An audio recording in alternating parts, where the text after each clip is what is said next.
तस्वीर नंबर 1, तस्वीर नंबर 2, तस्वीर नंबर 3, तस्वीर नंबर 4, तस्वीर नंबर 5, तस्वीर नंबर 6, तस्वीर नंबर 7, तस्वीर नंबर 8, तस्वीर नंबर 9, तस्वीर नंबर 10 और ऐसी ही सैकड़ों तस्वीरें। दर्द, मौत और मातम की दिल दहला देने वाली दास्तान। कौन जिम्मेदार है इन मासूमों की मौत का?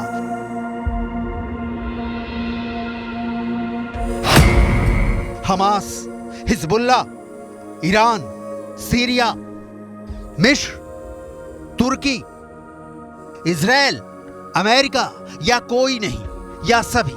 कौन जवाब देगा? इस बीच गाजा पट्टी में मौत नाच रही है। हमास के आतंकियों की जान का दुश्मन इजराइल एक एक इंच गाजा पट्टी को जला देने पर तुला है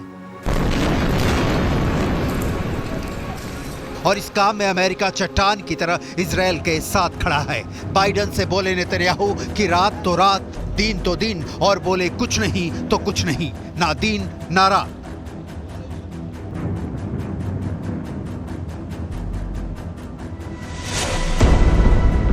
उदाहरण के तौर पर आपको बाइडेन के एक विशेष बम के बारे में जरूर जानना चाहिए, क्योंकि इसकी विनाशक ताकत ने गाजा पट्टी को जैसे रक्त कुंड में तब्दील कर दिया है। बाइडेन के बम से गाजा पट्टी में रक्तपात। अमेरिका की शक्ति इजराइल के इस्तेमाल से गाजा तबाह और बर्बाद। इजराइल ने जो बम फेंका उस पर अमेरिका का नाम। स्मार्ट बम ने गाजा पट्टी को मटियामेट कर दिया।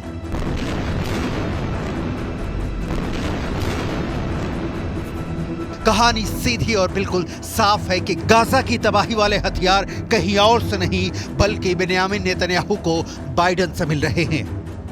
अमेरिका किसी भी अगले पल अगर युद्ध में जमीन पर कूद जाए तो आश्चर्य वाली कोई बात नहीं होगी। बाइडेन की वाणी तेल अबीब में इजराइल के लिए और हमास के खिलाफ आप सुन चुके हैं।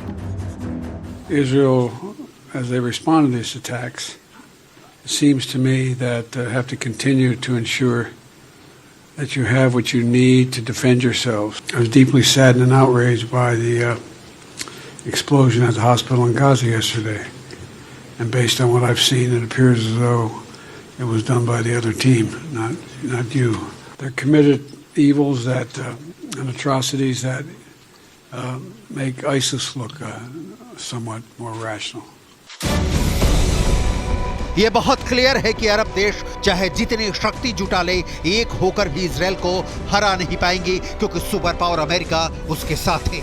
लिहाजा अमेरिका से हथियारों की सप्लाई जारी है। अमेरिका के खास बम ने गाजा की गलियों में कोहराम मचा दिया है।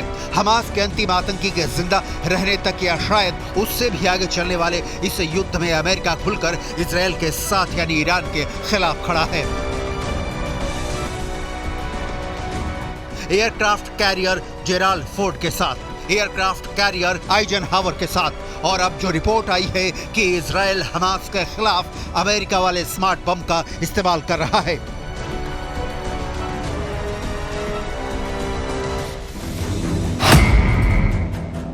ये स्मार्ट बम क्या है? इससे किस लेवल पर नुकसान पहुंचाया जा सकता है? अमेरिका इजराइल को अब तक कितने स्मार्ट बम सप्लाई कर चुका है? बाइडेन के स्मार्ट बम ने गाजा में अब तक कितनों को मारा?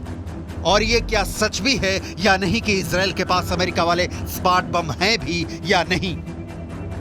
इन सवालों के जवाब से क्लियर हो जाएगा कि ईरान मानेगा नहीं और अमेरिका छोड़ेगा नहीं। मतलब ईरान की इजराइल वॉर में किसी भी वक्त एंट्री हो सकती है और अमेरिका पहले से ही जंग के मैदान में कूदने के लिए तैयार खड़ा है। गाजा को तबाह करने में अमेरिका को घंटे भर का वक्त भी नहीं लगेगा, लेकिन ईरान खुदा तो इजराइल को हफ्ते ही नहीं, महीने ही नहीं, अंजाम परमाणु बम में भी हो सकता है। लेकिन इसकी डिटेल आगे।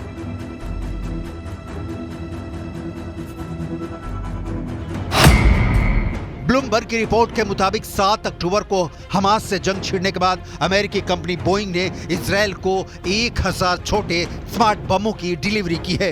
इसके अलावा इजरायल के पास खुद से बनाए स्पाइस बम भी हैं। ये स्मार्ट बम की कैटेगरी में ही आते हैं। स्पाइस बम इजरायल की firm Rafale advance defence systems limited ने बनाया है। इन 2000 पाउंड के स्मार्ट बमों को गिराने में मिराज 2000 का इस्तेमाल किया जाता है। इजरायल के लिए अमेरिकी राष्ट्रपति जो बाइडन तेल अवीव पहुंचे और उनके पीछे पीछे ब्रिटेन के प्रधानमंत्री ऋषि सुनक भी इजरायल की आर्थिक राजधानी में पहुंच गए।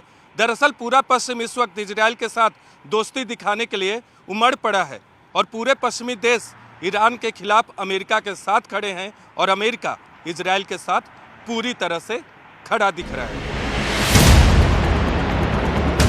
आपको आगे दिखाएंगे कि स्मार्ट बम कैसे करता है काम। पहले पश्चिमी मीडिया की ही एक और रिपोर्ट जिसमें बताया गया है कि स्मार्ट बम नहीं बल्कि पुराने अनगाइडेड बम से ही इजरायल गाजा को जला रहा है। यूरेशियन टाइम्स की एक रिपोर्ट में दावा किया गया है कि इजरायल गाजा में पुराने अनगाइडेड बम दाग रहा है जिनका टारगेट सटीक नहीं होता है। इसकी वजह से ये फायर होने के बाद कहीं पर भी गिरकर फट जाते हैं। इनमें कई तो 1950 के हैं जैसे M117 जो कोरियाई युद्ध में इस्तेमाल हुए थे। हथियारों पर हाहाकार मचा है कि कौन सा हथियार, तो हमने इंटरनेट पर दी गई स्मार्ट बम से जुड़ी सारी डिटेल खंगालनी शुरू की। पता चला कि ऐसे ही स्मार्ट बम अमेरिका यूक्रेन को भी सप्लाई कर चुका है। स्मार्ट बम के पहले इस्तेमाल की कहानी आपको आगे दिखाएंगे। अभी स्मार्ट बम को समझना बहुत जरूरी है। कहा जा रहा है कि इसने ऐसी तबाही मचाई है जिसकी फिलिस्तीन के लोगों ने कभी कल्पना तक नहीं की थी। कुछ नहीं बचा गाजा पट्टी में, जिंदगी को तरस रही है। स्मार्ट बम को गाइडेड बम के रूप में भी जाना जाता है। ये सटीक निशाना लगाने वाला प्रिसीजन गाइडेड म्यूनिशन यानी पीजीएम होता है।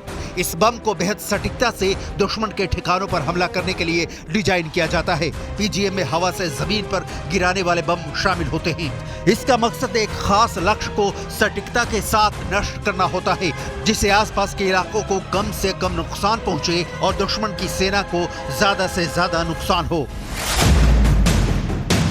और इजरायल को इस वक्त इसी की जरूरत है। उसके ऑपरेशन लोहे की तलवार का लक्ष्य है हमास के आतंकियों को खत्म करना। जैसा कि इजरायल का कहना है कि उसे आम फिलिस्तीनी से कोई लेना देना नहीं। ऐसे में इजरायल को चुन चुनकर हमास के आतंकियों को मारना है और ये भी ध्यान रखना है कि इससे आम बाशिंदे की जान नहीं जाए। स्मार्ट बम इजरायल के ये दोनों काम करने में सक्षम हैं। अमेरिकी वायुसेना ने प्रिसीजन गाइडेड म्यूनिशन का पहला इस्तेमाल द्वितीय विश्व युद्ध के दौरान किया था। जुलाई 1944 में अमेरिकी वायुसेना ने BB-1 एजॉन बमों का उपयोग करके पश्चिमी यूरोप और बर्मा यानी आज के म्यांमार में कई मिलिट्री ऑपरेशन चलाए थे। ये एक बम 450 किलोग्राम का फ्री फॉल बम था। बम कोई भी हो, ईरान की हर हरकत इजरायल युद्ध की दशा और दिशा दोनों बदल सकती है। अमेरिका के पास हथियार है और इजरायल ने भी बरसों से जुटा रखे हैं। लिहाजा अरब देश मैदान में कूदे तो ऐसा कोहराम मचेगा जिसे दुनिया ने अब से पहले कभी नहीं देखा होगा। अमेरिका फुल ऑन एक्शन में है कि ईरान को युद्ध के मैदान में जाने से रोक ले। अमेरिका ने ईरान के खिलाफ बड़ा कदम उठाते हुए बैलिस्टिक मिसाइल प्रोग्राम और ड्रोन प्रोजेक्ट पर नई पाबंदियों की घोषणा कर दी है। अमेरिका ने यह फैसला ऐसे वक्त में किया है जब ईरान पर 2015 में सुरक्षा परिषद की तरफ से लगाया गया प्रतिबंध खत्म होने वाला है। ऐसे में ईरान की मुश्किलें फिर बढ़ जाएंगी, इसीलिए ईरान का आग बबूला होना स्वाभाविक है। ईरान क्या करेगा या अमेरिका क्या करेगा ये भविष्य बताएगा। फिलहाल गाजा की तबाही की सबसे लेटेस्ट तस्वीरें आपकी स्क्रीन पर हैं।